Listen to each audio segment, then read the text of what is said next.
জানেন কি কাঁচা পেঁপে দিয়েও এমন পকোড়া বানানো যায় যা একবার খেলে বারবার খেতে মন করবে।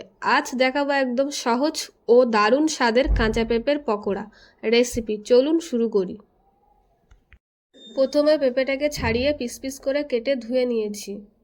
একটা আলু ও পেঁপেগুলোকে গ্রেট করে নিয়েছি। পেঁয়াজটাকে গ্রেট করে নিয়েছি। রসুন কুচে দিয়েছি, কাঁচা লঙ্কা ও ধনেপাতা কুচে নিয়েছি।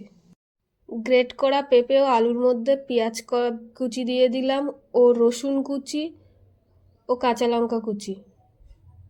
1 চামচ হলুদ দিয়ে দেব ও 2 চামচ লবণ, 2 চামচ গুঁড়ো লঙ্কা, 1 চামচ জিরের গুঁড়ো, 1 চামচ ধনের গুঁড়ো, 1 চামচ কালো জিরে, 1 চামচের মতন গরম মশলা দিয়ে দেবো। সবগুলোকে একসাথে ভালোভাবে মিশিয়ে নেব। নিয়ে ওপর থেকে 2 চামচ ময়দা দিয়ে দেবো ও ধনেপাতা কুচি দিয়ে দেবো। দিয়ে আবারও সবগুলোকে একসাথে মিশিয়ে নেব। এবার কড়াই বসিয়ে কড়াইতে তেল দিয়ে দেব।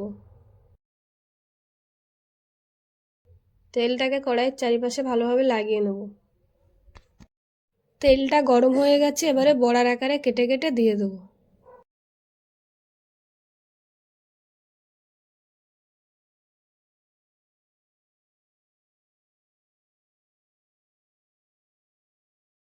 এক পিঠ ভাজা হয়ে গেছে, আরেক পিঠ উল্টে দেব।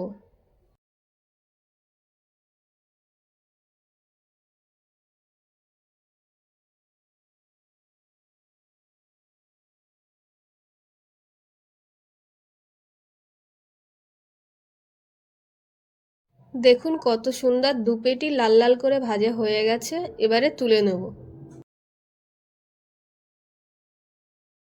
এইভাবে তৈরি করে সস দিয়ে খেয়ে দেখতে পারেন, খুব সুন্দর লাগে। রেসিপিটা ভালো লাগলে ভিডিওটা লাইক করুন, শেয়ার করুন আপনার পরিবার আর বন্ধুদের সাথে। আর নতুন নতুন সহজ ঘরোয়া রেসিপির জন্য চ্যানেলটা সাবস্ক্রাইব করে বেল আইকনটা প্রেস করুন। আবার দেখা হবে নতুন রেসিপি নিয়ে। ততদিন ভালো থাকুন, সুস্থ থাকুন।